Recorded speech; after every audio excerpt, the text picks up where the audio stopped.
AT&T had obsolete teletypewriters, TTYs, used for news feeds that they wanted to discard to the deaf community. Alexander Graham Bell himself was a teacher of the deaf.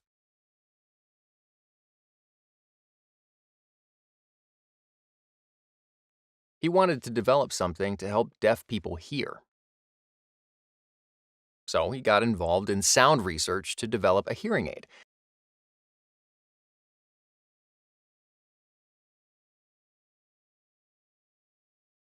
But he made a big mistake. He invented the telephone instead. Why a mistake? The telephone became a big obstacle for deaf people. Hearing people became more dependent on the telephone for everything.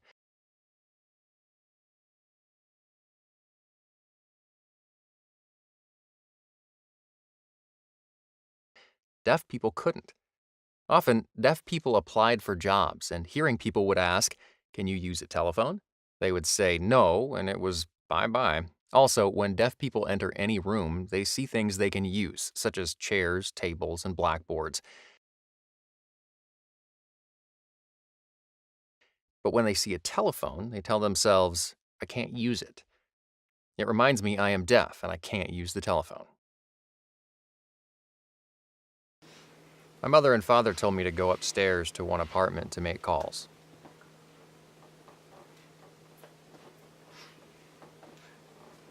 The next time I would go upstairs to another apartment to make calls. There was no privacy. Did they talk to each other about us? Did they know all of our personal details, including bank information? I wouldn't be surprised if they told each other about my parents.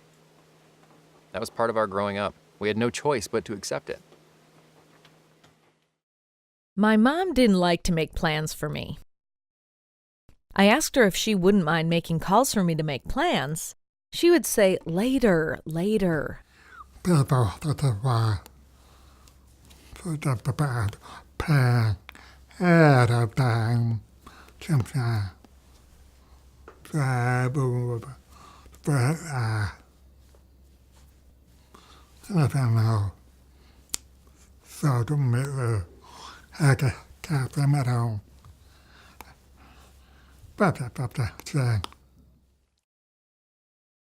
I had a health problem, groin problem.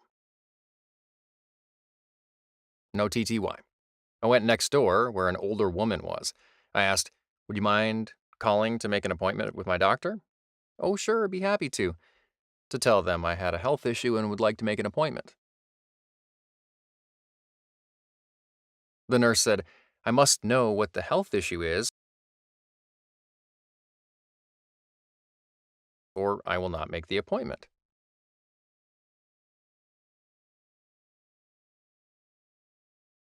I felt awkward, especially because of the older woman.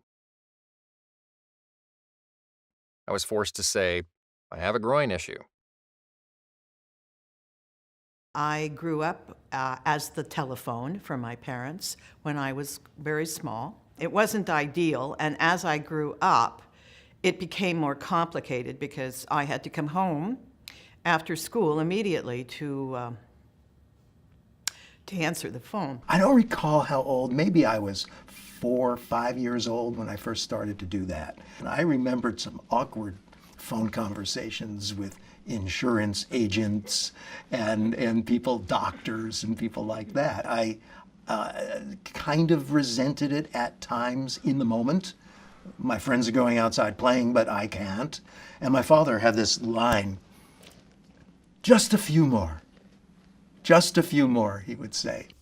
We had a cup of dimes for me to make calls for my mother and father. We lived in row houses.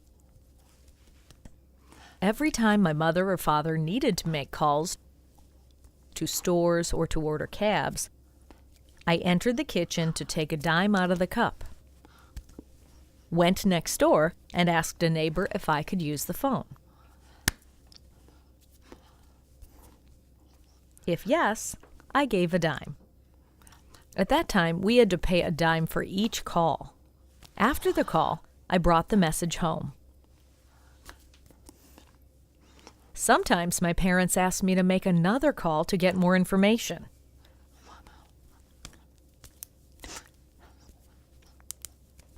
I had to get a dime from the cup again and go next door to make another call.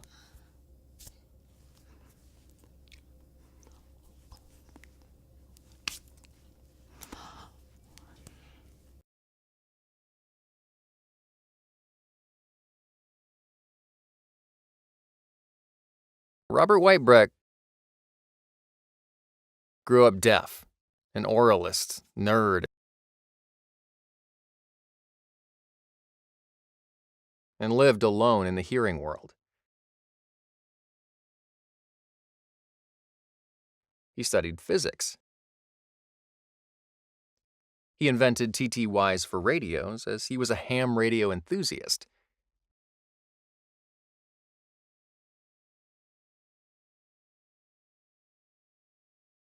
Jim Marsters, a deaf dentist in the Los Angeles area, heard about him because they both had pilot licenses.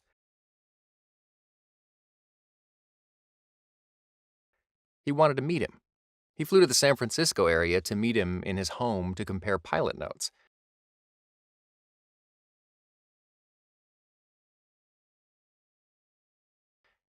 He noticed the TTY in Bob's radio room. What's that? Bob explained it was for radios. Jim asked if he could make it compatible with telephones. Sure, it can be done. 2 weeks later, Jim came up and found the system ready with a reconfigured modem. It worked. Jim contacted Andrew Sachs, also deaf, whose goal was to invent a telephone for deaf people. He went to college to get a degree in electrical engineering. The three got together and formed a company called Applied Communications Corp., APCOM. They manufactured phone-type modems to work with TTYs.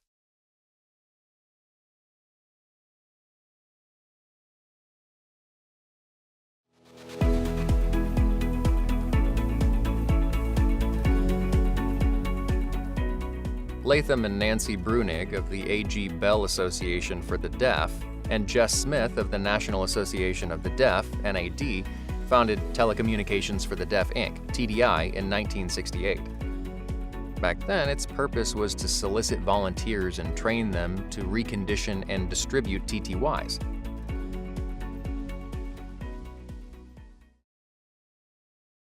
TDI was able to get TTYs from AT&T. But how to get them? AT&T wouldn't deliver them. Latham and Nancy Brunig and Jess Smith got together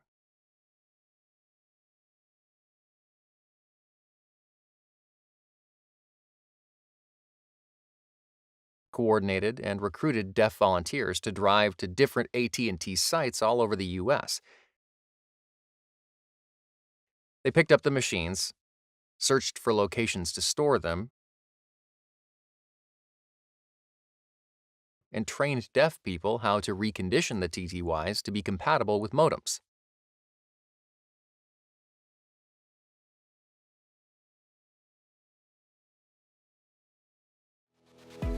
Paul Taylor, Robert Whitebreck, and volunteers produced a homemade manual, the Red Book, to train volunteers how to recondition TTY models.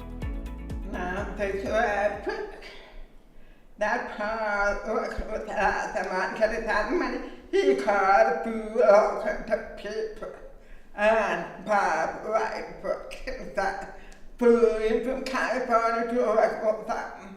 They set up a room in a motel for 1 week.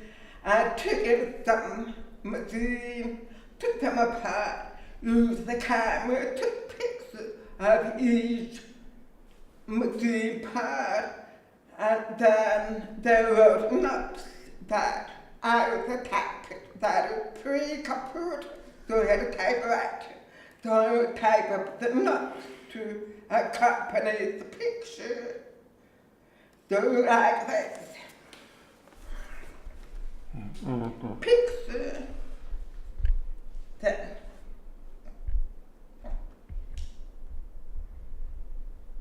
with notes. Lee Brody in New Jersey, near New York City,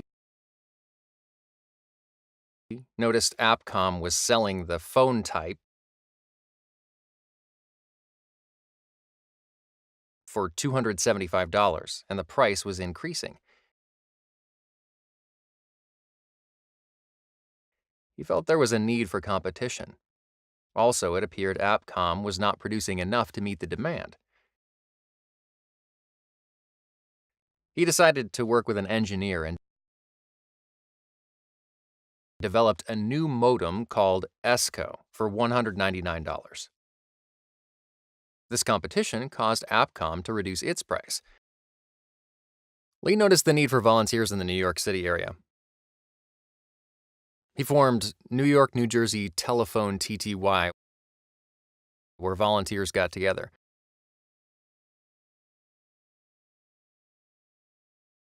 My father was one of them. They got together, reconditioned TTYs. Lee Brody had a big factory where he stored several thousand TTYs and had them renovated and distributed all over New York City metro area and New England.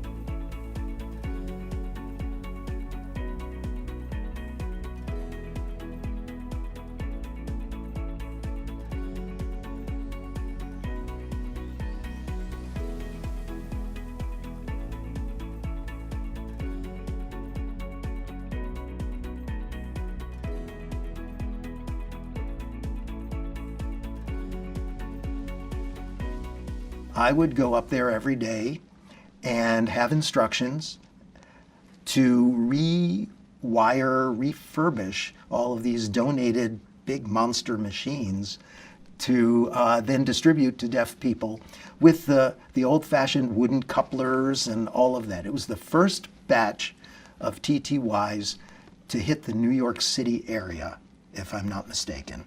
And they would come in and I would work on them. I had these basically like mimeographed, photocopied instructions from Bob Whitebrecht out in California. My father asked me to help him deliver TTYs to deaf people's homes at 7 a.m. to catch them. We tended to bring coffee. My father would knock on the door, ring the bell, or slide paper under the door. They would ask why we were so early. It is the best time to catch you before you leave. TTYs were really heavy. They had ribbons with yellow paper that rolled up. I asked, how are we going to bring them to New Orleans? He said, well, let me work on that. And then he contacted friends of his in the Pioneers Club. That's retired phone company workers. And they were very enthused to help. So they paid to rent a truck in Allentown, Pennsylvania. They themselves loaded up on the TTYs on the truck, brought it to a train, and they filled one train car with it, and they brought it to New Orleans. And then in New Orleans, they themselves paid for a big truck to bring them to my house. I lived at that time in a 2-story house. The first floor was empty, parking cars, working and all. So we stored the TTYs down there. A few of the TTYs I brought to the Deaf Center. And behind the Deaf Center, I had an empty green house. So we put them in there. My father installed different TTYs in different deaf people's houses with Lee Brody. Sometimes I helped my father. The machines were so big and heavy, he couldn't carry them up 4 or 5 stories. There were no elevators. Imagine carrying those big machines weighing about 50 or 60 pounds each. No one person could carry them alone. You needed 2 persons. So I helped my father install them in deaf apartments in different places, not just TTYs. Sometimes we installed doorbell lights and phone ringing lights using hardwire. In apartments, we installed wires from one end to the other end. Some deaf people offered to pay my father, but he didn't want to accept payment. I was to go to her house to pick up 50 Western Union to the right machine. I went there and met Robert Lacanau, and he was very kind to help me to load all the 50 machine on a rental pickup truck. When we finished, I was ready to leave. I got to the truck, tried to tell the guy back and go further because the truck didn't have, it was a shift, not automatic. I didn't know how to shift, so I had to ask her to teach me how to use the shift. And then it took me 10 hours drive all the way from Ohio to home, Maryland. There was one man in St. Louis named Paul Taylor. He always wanted telephone for deaf people. He heard about TTYs and got involved with TDI. Got volunteers together and created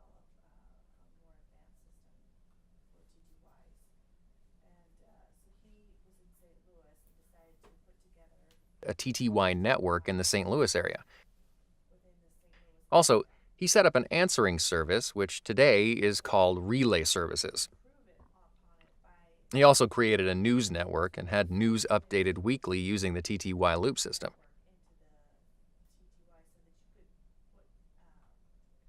People could call in to get updates. That was in the 1960s. Remember, there were no captions on TV at that time.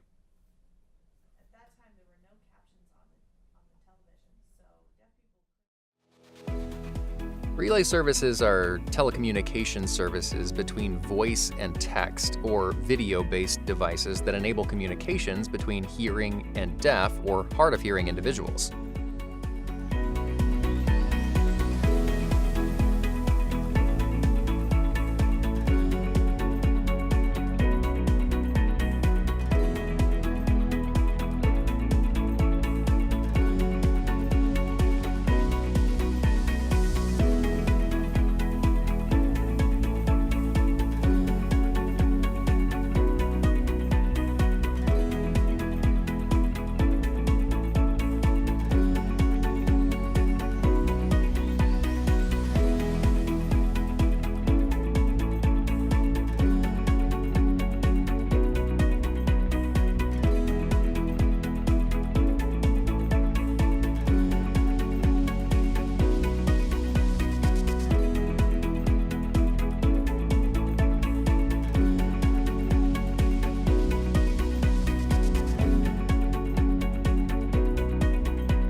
TDI noticed there were many deaf people with TTYs all over the U.S.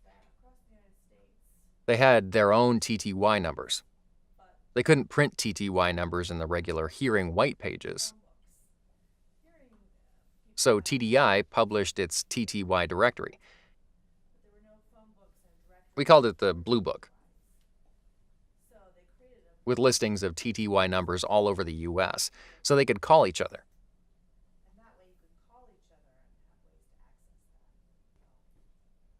Lee Brody also had a passion to find a solution for deafblind people. He got engineers together and developed telebraille so that deafblind people could communicate using Braille and TTY together.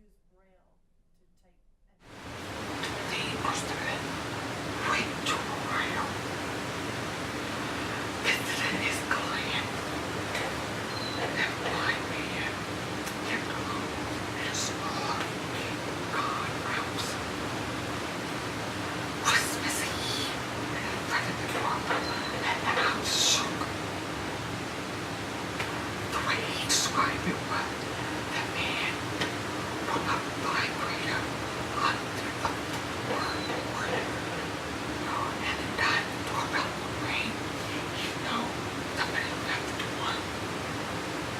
So they visited him. Now, correct the problem is 65 and older.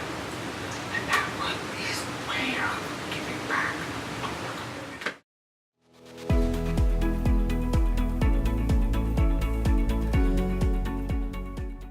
The TTY machines weighed about 200 pounds.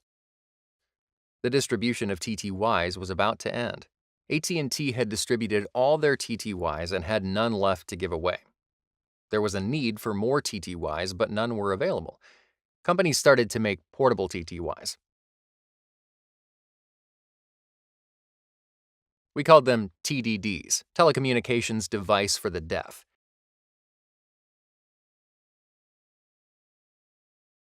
About 25 companies got involved. Different companies made different designs. They weren't cheap, at least about $500. That was in about 1975. It was 1971. Someone introduced us a new portable solid state TT called MCM. See the picture of the MCM. It was wonderful. It's something to carry around because you're outside compared with the bulky, noisy device. It's very useful. So in the year 1978, we went to an ADR conference to show the in Westchester to show the MCM bus, but I saw a big sign saying showing two cups with hernia terminal. $150. MCM 650. I went to where the booth that shows the VIP. There I saw a man named Rob, and he got a key. And it just dawned on me that, gee, it seems like one ought to be able to put together a TTY that didn't weigh 250 pounds and was all mechanical. Why don't we do it electronically? And maybe we could make it a lot smaller. So, and less expensive, of course, too, because there were a few electronic gadgets around at the time, but they were all very expensive, sometimes as much as $1,000. First, we learned right away that you are much more successful in designing a product if you listen to the consumer and what the consumer is really looking for. And I think the second key to the success of the organization is including the community as part of our organization. Rob Engelke came to me often. He asked me for ideas. He asked me what I thought. We gave each other ideas to modify TDDs. He was very open to us deaf people's views on things. That explains how he was successful. He always welcomed feedback from deaf people.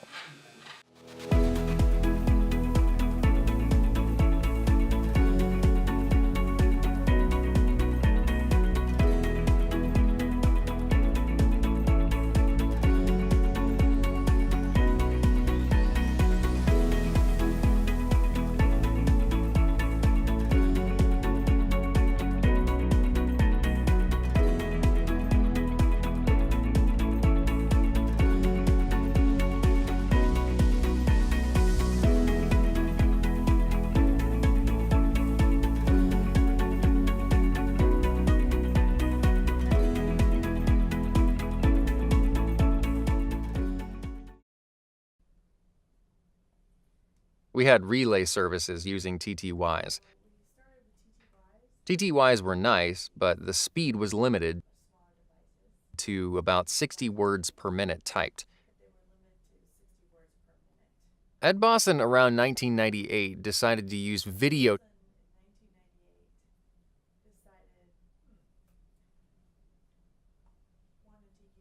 technology called VRS, video relay services, that could communicate at a higher speed of about 200 words per minute, which is as fast as hearing people speak. Ed Bosson started a new era. During the trial in 1995 in Austin, I had a computer and had to get a web camera,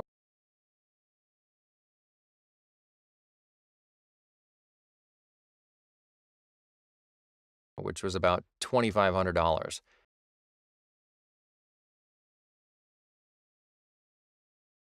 The camera was snapped on top at the front of the computer facing me.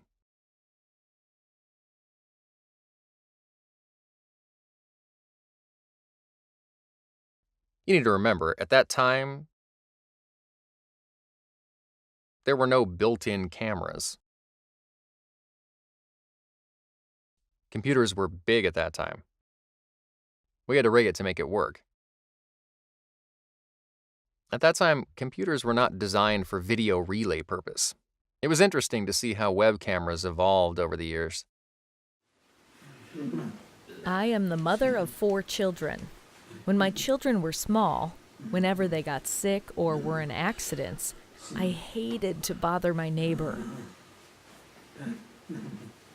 I always felt very uncomfortable, but I must because of my children. Emergencies come first. Enough is enough.